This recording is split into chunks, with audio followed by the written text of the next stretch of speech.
Well, happy Valentine's Day to all of you. You're all my sweethearts, that's for sure. Is this a tough day for you? Do you have expectations with your food plan as well as life in general on Valentine's Day that sometimes build you up for the disappointment? It can be a hard day. Some of us some of us expect things that we might not be getting.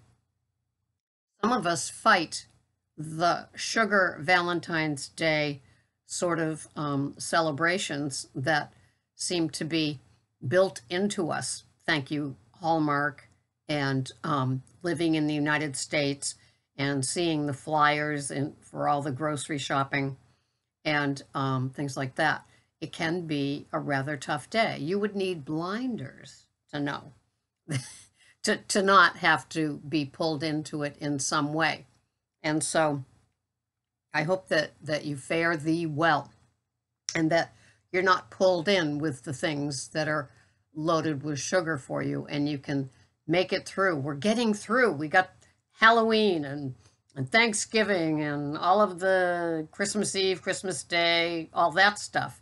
And then the New Year's Eve and then the New Year's Day brunch and even Super Bowl. So this could be the last of those Hallmark just imposed on us holidays where doing everything is what everybody's supposed to do for the holiday. It's a very expensive one.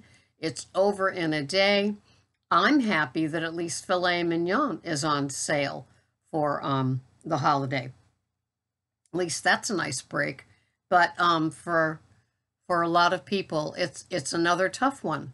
Having expectations that can't happen, having some grief surrounding the holiday if you're not with that significant other anymore, things like that, things that can drive us to eat, make us want to eat, and make us eat, right? So you want to be strong today. You want to be a sweetheart to yourself. You want to have things that make it for a really nice day. Say you are alone and you kind of got a little, feeling sorry for yourself because you're nobody's sweetheart. Treat yourself to a filet, some asparagus, some butter, and some mashed cauliflower. And be good to yourself, There's so many non-food things that you can do for yourself today. Get yourself a couple of white roses, put them in a vase and say, "I love you, self." Yeah, and you don't it doesn't have to revolve around sugar and all of those things. I don't even want to mention them in case they trigger you. So stay strong through today. For some of us, it's just another day, but for me, somebody that's so much in love with meat, it's like it's a great day to have a piece of steak. It's a great day to have a roast, a chuck roast, a nice fatty chuck roast. It's a great day to have prime rib if I could find one. So all of those sort of things. And, and for those of us that get just too gloomy and cloudy and things like that, it is just another day. And I'm happy for just another day. I love ordinary days. Many of you have heard me say that time and time again. I love just knowing I'm going to have my OMAD between 2 and 3. It will be good. I will be a clean club food member as well as a member of the No Matter What Club. I don't even think Greg's going to be in town. But, I don't know. I guess to me, holidays just don't have that pull of be all, end all. And if I don't get everything that I want, my expectations are like tanked. And I'm not like that anymore. It's just nice. It's nice to feel good about myself. And hopefully that's the message that I can portray to you every day. It's good to feel good about yourself, taking care of yourself, self-care, treating yourself to things that make you feel as the special person that you are. Who's at their ideal weight? I mean, even when, like an anorexic 80-pound young woman is on Dr. Phil, she's not even happy. I saw one of those the other day, and she's just not happy at the little hint of fat on her back that's behind her armpit. So none of us will ever be totally happy. Um, and that's not the point, is it? The point is that you're eating some things that make your body feel oh so special, that you feel really good about yourself, that you feel I've got this, I'm getting used to this. It's like there never was another plan for me, like you're giving up the veg or you're adding the veg, but the non-scale victories are keeping you coming back every day. Some of you may not track, weigh, or measure, but if you're getting the results that you want to get, that's what matters. So many of us come here for our weight and stay for our health. We do. And especially if you're an older person, isn't it nice to have a nice abstinent meal, not push away from the table saying, I could eat the house next door. I don't know what kind of carbs are in, drywall, but, and just feeling good about yourself, buying yourself some Dr. Teal's bath salts with those roses and light a candle and just enjoy the person that you are, the work that you've done. Anybody that ends up here at keto with 20 or less total carbs or went one more step further into carnivore, a very close relative, blood relative of keto, you've done so much work already. You should be congratulating yourself and hugging yourself for doing what you've done. You have accomplished things that you never ever thought you would. And maybe 20 years ago, if somebody said to you, you're going to be eating meat only, you're not going to have veggies, you're going to, put a pat of butter on your steak. Oh, horrors! If you were in Weight Watchers or any of those things, you would like, what? Are you kidding? No way, Jose. I'm not going to do that in my 60s. In my 60s, I'm going to have what I want. Well, it might not be what you need. And so we celebrate our health, our longevity. Isn't that a nice word? Longevity. And I know that Sean Baker's book is due out soon, and I think a lot of that. Oh no, it's Mark Sisson.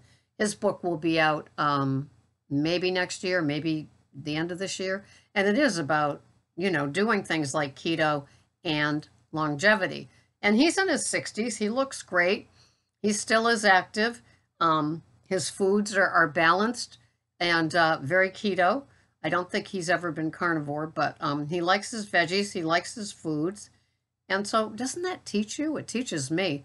I'm always inspired by those that are older that do something with themselves, for themselves, and have some consistency and continuity in their plan that they can send to us. They've got a lot of street cred when it's a well-known person who maybe you've been following for all kinds of different reasons and, followed them along. I know I have a pickle here. Her name is Birdie, and she began with me in Weight Watchers, and she just has continued along just like I have. And that's great to know. The next my next was keto, that her next was keto, and we keep doing it the way that we do it. You'll see her comment here. And that's how we met, and that's how we continue. We have, it's always nice to have somebody that has a little bit of the same journey. A lot of us were Weight Watchers. There's somebody that comments frequently. Her name is June, and she was a Weight Watcher leader. Can you imagine? I'd love to have her whisper in my ear all the things they told her that, you can't talk about that. You can't do that. You can't suggest that. I just wonder. And I did. I threw away my glossy postcard that I just got from WW where they were offering a free month of this and a free month of that. And boy, gosh, maybe even some free snacks. Oh boy. And I remember how I was buying the WW frozen things and keeping them in my freezer. I can't remember how many points they had, 3 or 4. And yeah, that's how I was doing my WW program. And now there's no extra sugar in my life. I do have the added xyla in my coffee mug, but I'm not seeking anything that's sweet after that. Not even the berries last summer we had a berry bush that just didn't produce anything, and I didn't have anything. I didn't buy anything, and I buy Greg his 4 berries every week and put them on his cottage cheese that happens to be sweetened with sugar. And when I do the omelets, I've been buying the Friendship cottage cheese 4%. It is delicious and very low carbs. In a half a cup, there's 3 grams of carbs, and I think that's the lowest I've seen. And it's like Rouse and other items that I buy that have the lowest carb that I can find in that category, right? And so cottage cheese I use every week in our omelet. The Rouse goes on top of the pizza. Very, very, very low carb and delicious. I buy the jar like this, and I freeze in my little baby food glass jars in the freezer the portion that's going to go on a pizza, so it doesn't, because it doesn't last forever. It gets tangy and then it gets green. And I don't want either. So I freeze them in the little baby food jars to put on the pizza, and it makes that, it's a $6 jar, which is relatively small. I think it might be 6 ounces or something, but it makes it last and last and last.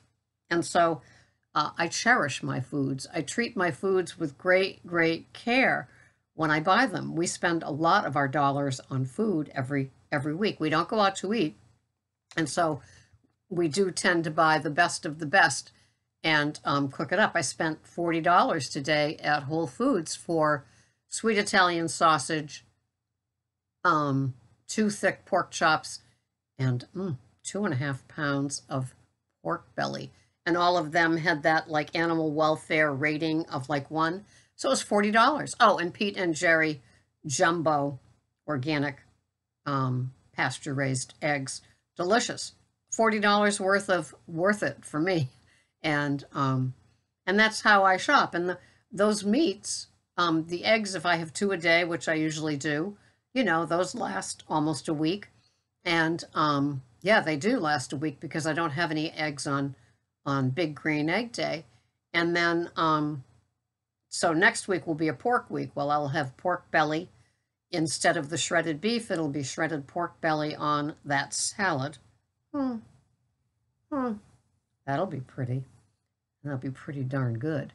And then one of those thick pork chops, I'll have one of those days. So then maybe 3 days of the pork belly and 1 day of the pork chop. And then comes the 3 in a row of what we eat every week, which is the sweet Italian sausage with the omelet, the keto pizza, and the big green egg.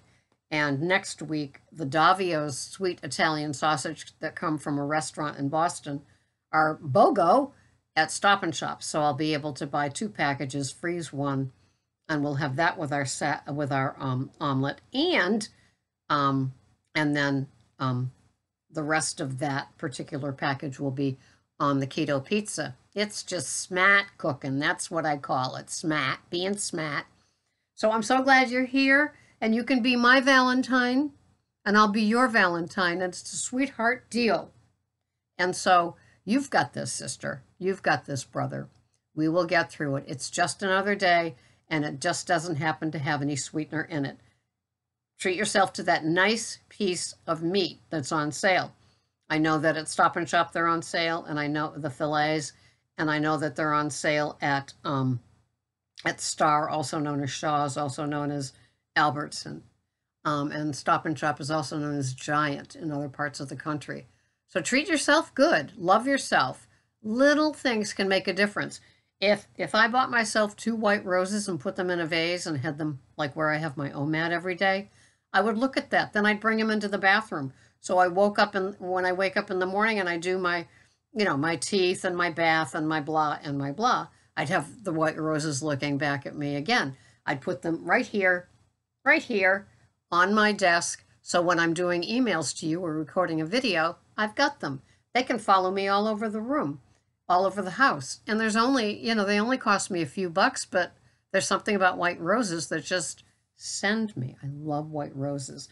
So have a wonderful day. My pickles, my snowflakes, my turtles, and my no matter what club members. You've got this, and you've got it your way. N = 1, which means that your food program, your non-scale victories, all of those sort of things are part of your N equals 1. And you can share it with us, or you can keep it to yourself, but you are the success that you think you are in my eyes. Thank you so much for watching. This has been Sarah, Pearls of Wisdom and Food with Keto. Under 20 total carbs. Most day it's under 5 total carbs. How about you?